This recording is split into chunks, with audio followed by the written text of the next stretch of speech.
بنابراین حیات خودتان متعلق به الله تعالی کنید، همیشه با الله تعالی باشید و به مصیبت هایی که به سرتان می آید اون از الله تعالی دانید.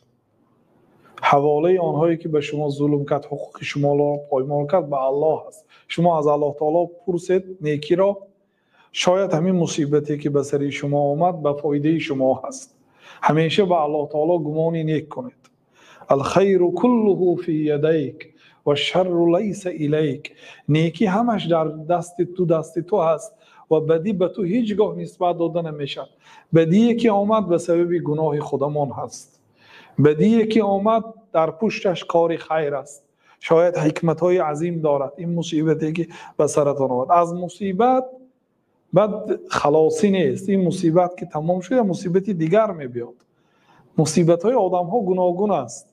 هر روز من مصیبتی چندین آدم ها را گوش میکنم و مصیبتی چندین آدم ها را میدانم، آنهایی که میشناسم. مصیبت های مردم و در تاریخ مصیبت های پیغمبر ها را بینید.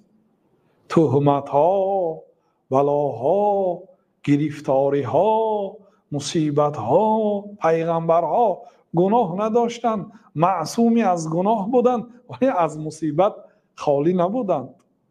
بنابراین مصیبت این طبیعتی حیات دنیا هست. کسی فکر نکند که من در این دنیا بی مصیبت زندگی میکنم، بی مشکلی زندگی میکنم.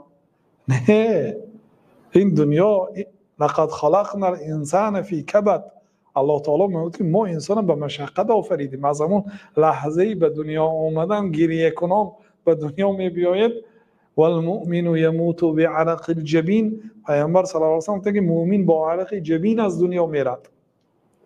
تلخی جان کندن میگن، بسیار تلخ است. یعنی از همین حالتی بینی کودک تولد میشه چقدر گریه کنان به دنیا میبیاد، دندان میبرارد و عذاب میکشد و ایام کودکی